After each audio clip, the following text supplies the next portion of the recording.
2022년 3월 1일 화요일 새벽 기도를 함께 드리겠습니다. 오늘 함께 보실 하나님의 말씀은 출애굽기 21장입니다. 내가 백성 앞에 세울 법규는 이러하니라.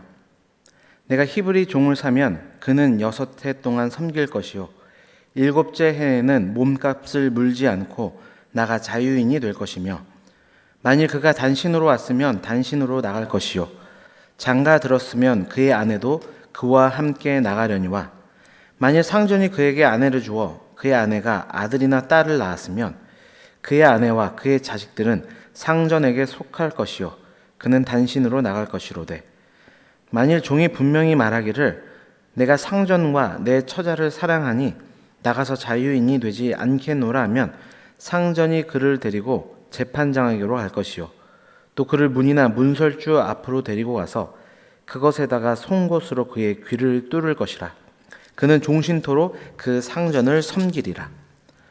사람이 자기의 딸을 여종으로 팔았으면 그는 남종같이 나오지 못할지며, 만일 상전이 그를 기뻐하지 아니하여 상관하지 아니하면 그를 속량하게 할 것이나, 상전이 그 여자를 속인 것이 되었으니 외국인에게는 팔지 못할 것이요 만일 그를 자기 아들에게 주기로 하였으면 그를 딸같이 대우할 것이요 만일 상전이 다른 여자에게 장가들지라도 그 여자의 음식과 의복과 동침하는 것은 끊지 말 것이요 그가 이 3가지를 시행하지 아니하면 여자는 속전을 내지 않고 거저 나가게 할 것이니라.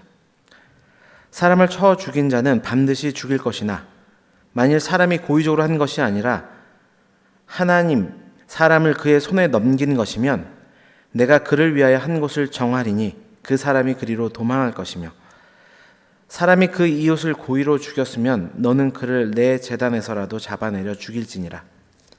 자기 아버지나 어머니를 치는 자는 반드시 죽일지니라. 사람을 납치한 자가 그 사람을 팔았든지 자기 수하에 두었든지 그를 반드시 죽일지니라. 자기 아버지나 어머니를 저주하는 자는 반드시 죽일지니라. 사람이 서로 싸우다가 하나가 돌이나 주먹으로 그의 상대방을 쳤으나 그가 죽지 않고 자리에 누웠다가 지팡이를 짚고 일어나 걸으면 그를 친 자가 형벌은 면하되 그간의 손해를 배상하고 그가 완치되게 할 것이니라. 사람이 매로 그 남종이나 여종을 쳐서 당장에 죽으면 반드시 형벌을 받으려니와, 그가 하루나 이틀을 연명하면 형벌을 면하리니 그는 상전의 재산임이라. 사람이 서로 싸우다가 임신한 여인을 쳐서 낙태하게 하였으나 다른 애가 없으면 그 남편의 청구대로 반드시 벌금을 내되 재판장의 판결을 따라 낼 것이니라. 그러나 다른 해가 있으면 값되 생명은 생명으로, 눈은 눈으로, 이는 이로, 손은 손으로, 발은 발로, 된 것은 된 것으로, 상하게 한 것은 상함으로, 때린 것은 때림으로 갚을지니라. 사람이 그 남종의 한 눈이나 여종의 한 눈을 쳐서 상하게 하면 그 눈에 대한 보상으로 그를 놓아줄 것이며, 그 남종이나 여종의 이를 쳐서 빠뜨리면 그에 대한 보상으로 그를 놓아줄지니라.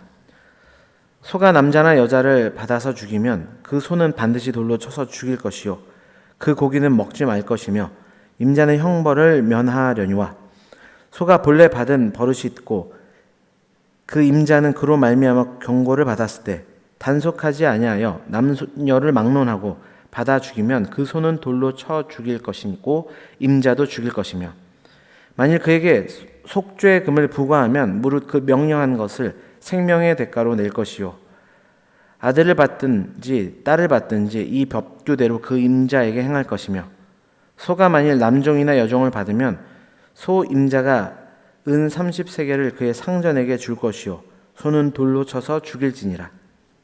사람이 구덩이를 열어두거나 구덩이를 파고 덮지 아니하므로 소나 나귀가 거기에 빠지면 그 구덩이 주인이 잘 보상하여 짐승의 임자에게 돈을 줄 것이요 죽은 것은 그가 차지할 것이니라. 이 사람의 소가 저 사람의 소를 받아 죽이면 살아있는 소를 팔아 그 값을 반으로 나누고 또한 죽은 것도 반으로 나누려니와, 그 소가 본래 받은 버릇이 있는 줄을 알고도 그 임자가 단속하지 아니하였으면 그는 소로 소를 갚을 것이요 죽은 것은 그가 차지할지니라. 아멘.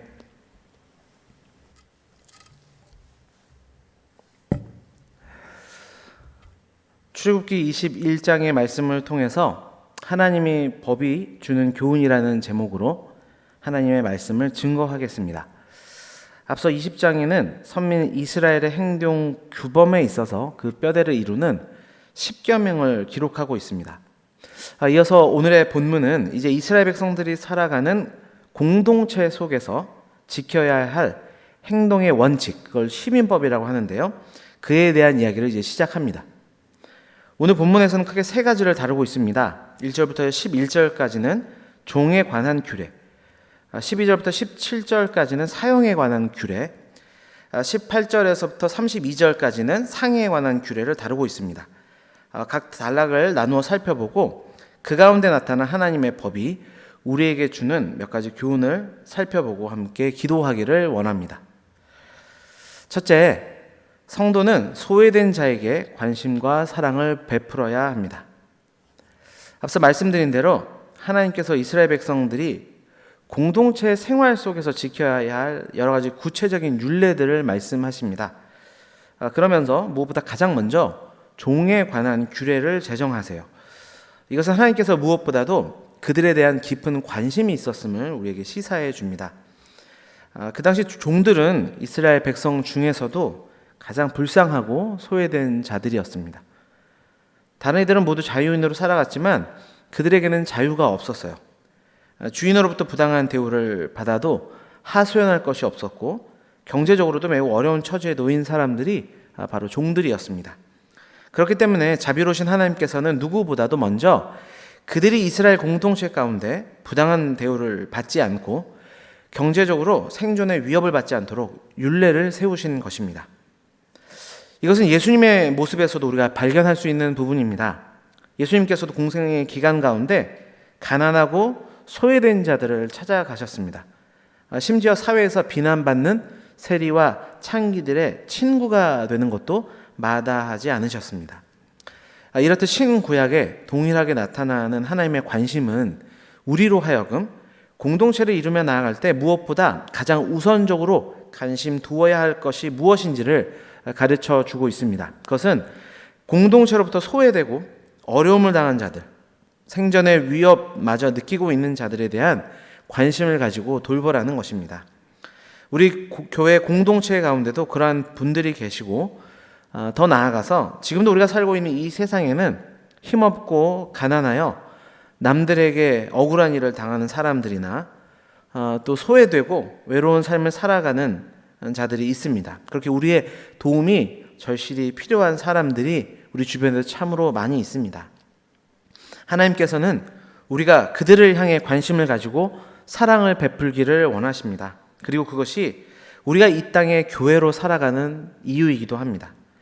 주 안에 사랑하는 성도 여러분, 소외된 자들을 향해 예수 그리스도의 값없는 사랑을 베풀기로 결단하며 나아가시는 저와 여러분 되시길 주님의 이름으로 축원합니다. 두 번째로 성도는 사람을 존귀케 여겨야 합니다. 12절에서 17절은 시민법 중에서 두 번째 항목으로 사형에 관한 규례에 대해 기록하고 있습니다. 사람을 죽인 자와 부모를 때리거나 저주하는 자, 사람을 유괴하는 자는 반드시 사형에 처하도록 율례를 제정하셨습니다. 그 중에서도 사람을 쳐 죽인 범죄를 사형에 해당되는 첫 번째 범죄로 규정하십니다. 왜 하나님은 살인을 가장 심각한 범죄로 규정하실까요? 그것은 너무나도 분명합니다.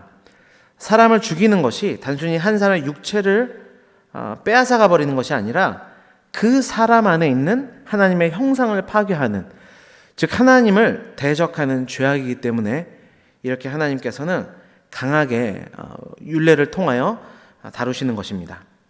오늘 우리가 살아가는 사회를 보면 얼마나 많은 살인이 도처에 행해지고 있는지, 이제는 단순한 원한 관계에 의한 살인은 아예 매스컴에서 소개조차 하지 않을 정도로 너무나 흠한 범죄가 되어버렸습니다.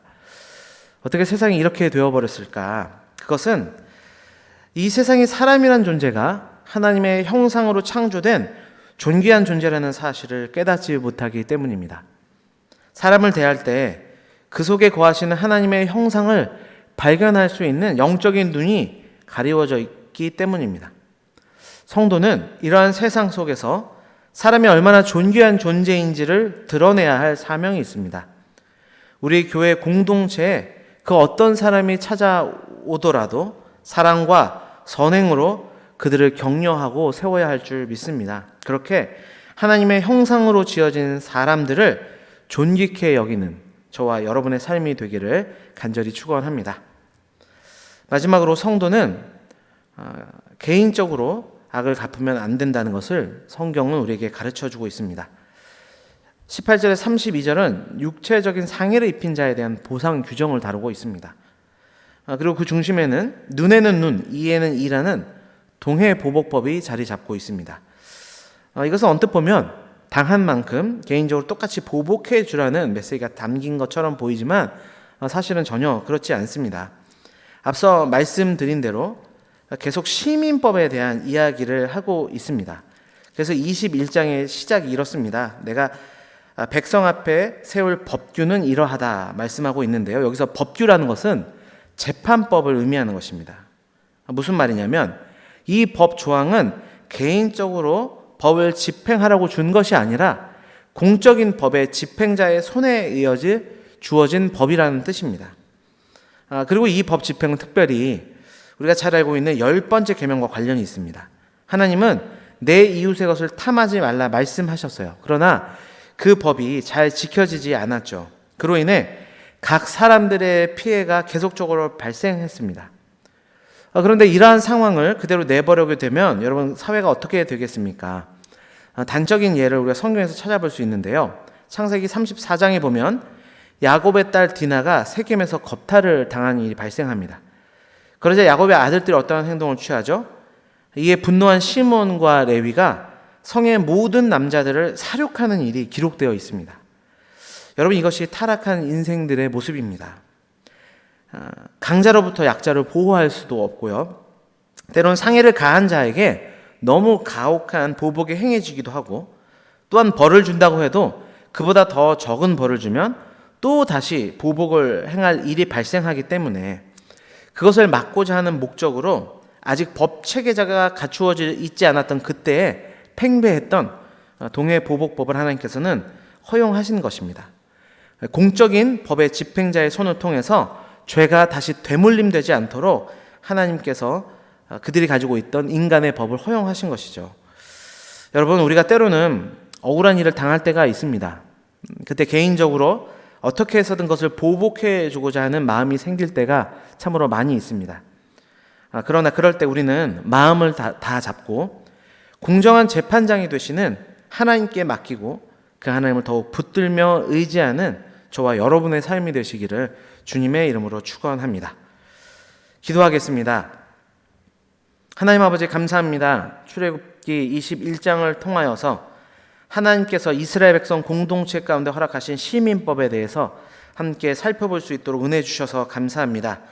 하나님 무엇보다 소외된 자에게 관심과 사랑을 베풀기를 원하신다 말씀하셨사오니 하나님 오늘 하루도 우리가 살아갈 때 내 주변에 있는 소외되고 아버지 가난하고 어려운 자들을 살피며 하나님의 사랑을 전할 수 있는 우리 삶이 되도록 주장하여 주옵소서. 또한 하나님 우리가 사람을 누구보다 존귀케 여겨야 한다. 그 이유는 그 사람이 하나님의 형상으로 창조되었기 때문이다. 이 사실을 기억하여서 오늘도 모든 사람들을 대할 때 존귀케 대할 수 있는 우리의 삶이 되기를 원합니다. 또한 성도는 개인적으로 자신이 당한 어떤 악을 보복해서는 안 된다 말씀하셨습니다. 우리의 마음을 잘 다스릴 수 있도록 인도하여 주시고 오히려 원수와 같은 그들을 향하여 기도하며 아버지 사랑을 베풀 수 있는 우리가 될 수 있도록 주여 주장하여 주옵소서. 올해 우리 교회에 주신 기원이 있습니다. 모이기를 힘쓰는 교회로 소망으로 격려하며 습관 따라 모이는 교회가 되게 하여 주셔서 무엇보다 이 지역사회에 아버지 굶주리고 소외된 자들이 우리 교회로 나와 아버지 더 풍성한 하나님의 사랑을 경험하게 되는 놀라운 역사가 있도록 주님 주장하여 주옵소서. 특별히 이 새벽에 간절한 기도의 제목을 붙들고 기도하는 아버지 모든 성도님들의 기도 제목들마다 주님 친히 역사하여 주시고 하늘의 신령한 복과 이 땅의 복으로 채워주시기를 간절하게 원합니다. 모든 것 감사드리며 예수 그리스도의 이름으로 기도드립니다. 아멘.